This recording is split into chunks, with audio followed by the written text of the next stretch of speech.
Hello guys, and welcome to today's tutorial on Cuteluks. If you're joining us for the first time, thank you for joining us.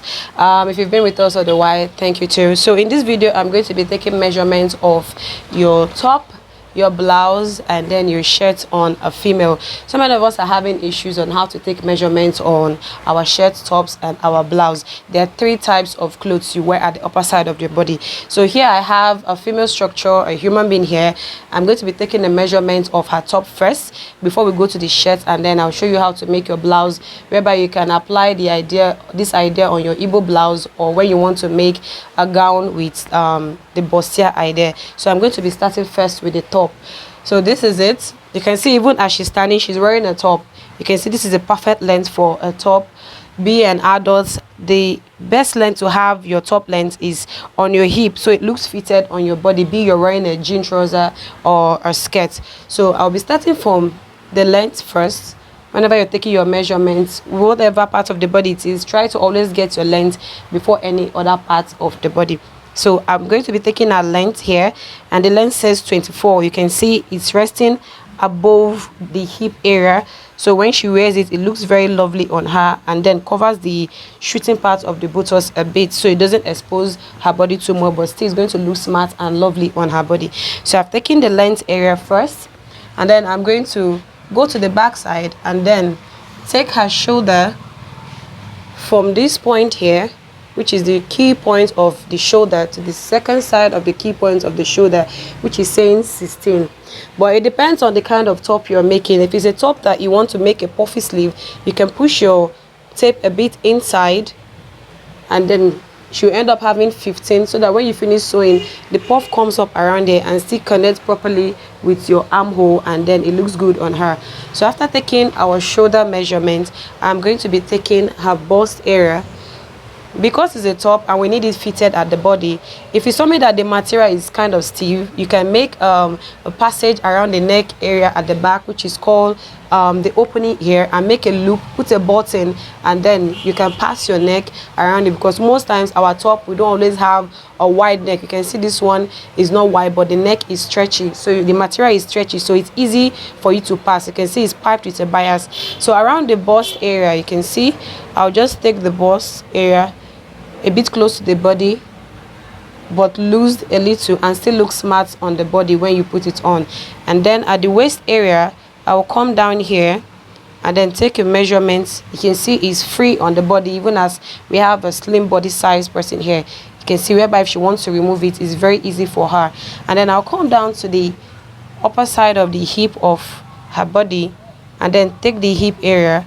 It says 34.5. I'm going to increase it to 36, whereby if she wants to put it on, it's very easy to put it on and then pull it off. You can see it's connecting to the bust area. Can you see? Very easy for this body to enter. So with this idea of measurement, it's easy for you to make your top very well and makes it look very comfortable. Then at the bottom side, don't forget to curve it so it comes out lovely, just like we have this top here. You can curve it just like we have it on our shirt, and you can also leave it that way and still feel comfortable in your clothes. Still on the measurement on our top. And then when it comes to the sleeve on the top, you can make it a long sleeve if you like. You can make it the elbow length. Talking about the elbow length, sometimes we'll come to this area and make our direct elbow length, and after making the clothes, start squeezing around this area. When you want to take an elbow measurement and you want it looking lovely and relaxed on the person's body, don't come direct to this area, because you're not making a shirt, a long sleeve shirt, whereby you can fold your hand anyhow you like. This is what we're calling a shoulder measurement. As when you're making a long sleeve direct, you can come down to this point and make your round elbow, or the length area, you can come direct to this point. But if the length of the top stays elbow length, try to just come up a bit up here, so that when you fold your hand, this area would not be folding and squeezing your material. So just come up a bit. If it's 13 like I have here, I'll be stopping at 12 inches and then add my bottom seam allowance, and then fold my sleeve, and then we are good to go. Then for your short sleeve, you can have your short sleeve on your top, at 6 inches, or you have it at 8 inches, depending on the type of sleeve you're making.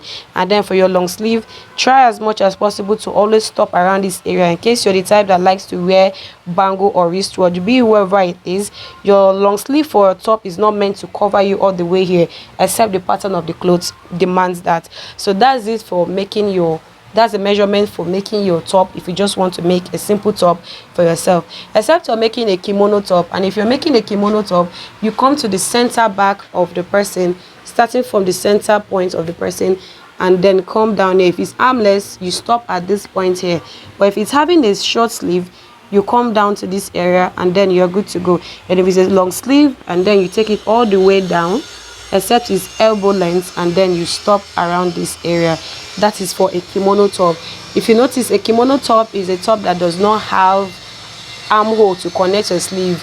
All you just have to do is to have a joining all the way down to wherever you want the length of your sleeve to stop. So that's it for the top. I'm going to be taking our shirt measurements now before we go to the blouse measurement. So for the shirt measurements, we all know that most of our shirts always have collar, be it a bishop collar neck or our regular collar on our shirts. So I'm going to be taking the shirt measurement because it has a button stand, like I've done on our shirts, our gown shirt measurements. There was a time we did our shirt measurements and we're taking our button stand. We all need that ease around the button area so that the button doesn't open while you're sitting down or even standing. So the measurement for our shirt is different from that of our top. I'm going to start with the shoulder as well, like I did. This is it. We did our top, the key shoulder. Why the shirt, you need to add it out a little so that when you join your sleeve, it will come back to this point like I measured the other time. Then first, you have to take your measurements, which is the length. You can see it here. I'm coming down here.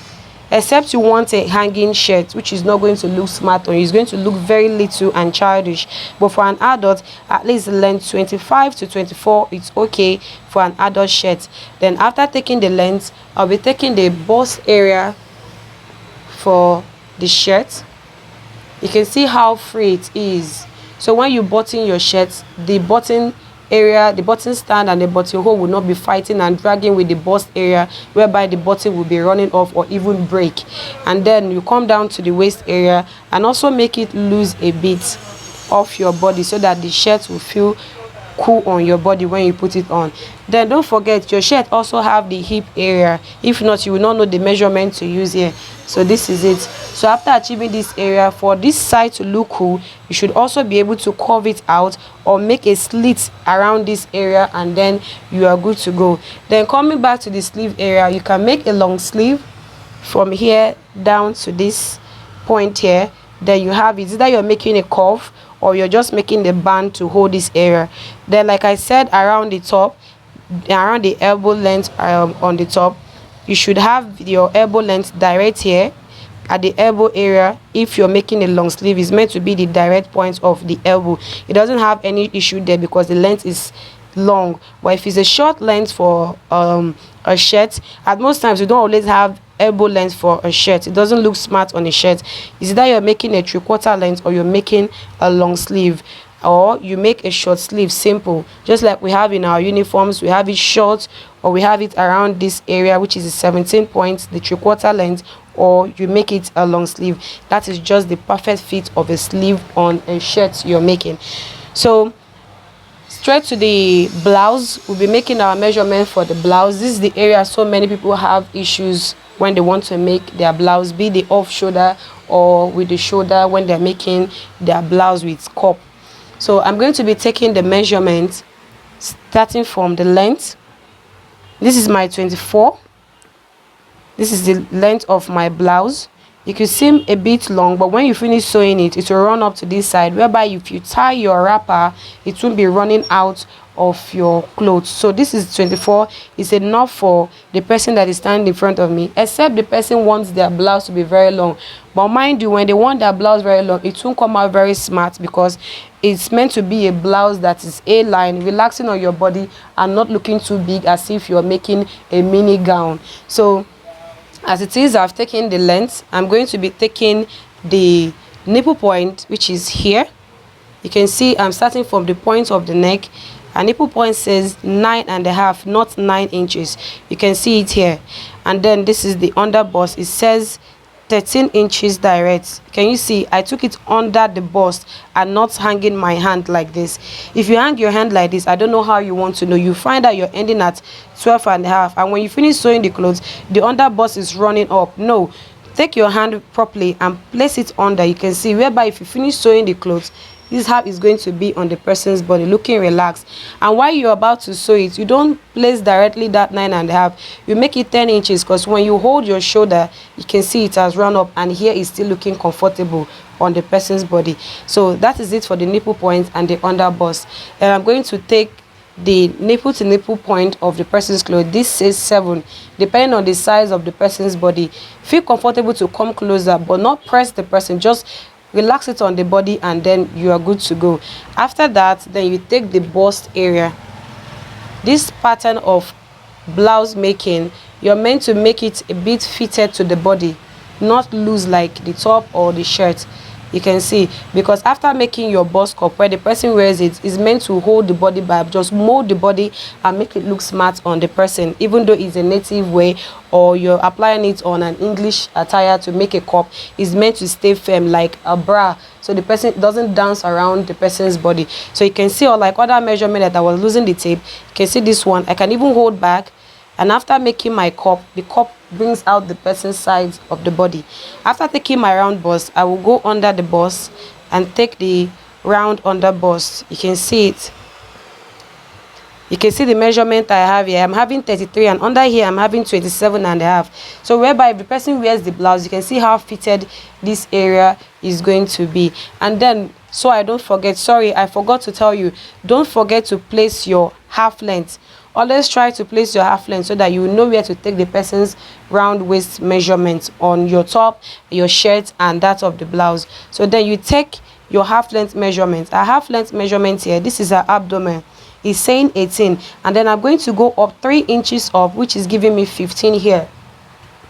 Your 3 inches, and then this is her abdomen. I can feel it around here. It says 18. This is my 18 here. And then when I go up 3 inches, it's giving me 15 inches. So I'm going to be adding ½ inch. So when I sew, it's going to fall back to my 15 inches. You can see that's where the upper waist fitness is coming from. So at this angle here, I'm going to be taking a round waist measurement. Because it's a blouse, I'm going to fit it, not to suffocate the person, but to make it look smart on her body and she can still breathe. You can see, even if I tighten it a little more, she can still breathe inside and the tape can still move. Can you see? So after taking that measurement, you can see it's looking smart on the body. Then I'll come to the bottom side of the blouse and take the round hip. You can see my tape is close to the body, and then I'll give it a little ease. Her hip upper here says 35.5, and then I gave her ease so that when she sits, the blouse will not be tightening the body, but it's not as loose as that of our top and that of our shirt. So you can see how free and easy it is, but still looking very smart on the body. So coming to the sleeve area, our blouse has different types of sleeve. We have the off shoulder, which at most times we want to place on our material. We tend to minus 5 inches, 4, depending on how low the person wants it to be. We measure 6 inches, and then we know how to manage our neck area. We have different types of neck on our blouses. Then coming back to the sleeve area, be you're using a net or the material of that clothes, or you're using another type of material. If you're making a long sleeve, you're good to go. If you're making a 3/4 sleeve with a ball sleeve, you're good to go. If you're making a short sleeve, you're still good to go. So it's up to you to know the measurement of how to place each and every one of them. So all you have to do is to watch this video carefully so you know how to take measurements on your sleeves on each of the clothes. So if you're making a blouse and you're going to be having a ball sleeve around there, try as much as possible to lift your measurement to come to this area, the upper side of your elbow, so that when the ball is coming, it's going to look very fitted and lovely on the clothes. So when the ball comes, is that the ball is going as a long sleeve or is stopping at the 3/4 length. But if you're making a flare, your flare at least on your blouse should be around 8 inches or 10. That is the best way, except you want it to be flare all the way down. It's up to you, but it's going to look very funny. So it's better you make it 8 or 10 inches or even 9, and then you're good to go. Then that's it for your sleeve on your blouse. So go through this video properly so you know how to measure your nipple points, your under bust, how to take your round bust measurements, how to take your other part measurements when you are making your blouse. So guys, thank you for joining me in today's video on how to take measurements on your blouse, your shirt and your top. I'll be seeing you in my next video on measurements. Bye bye guys.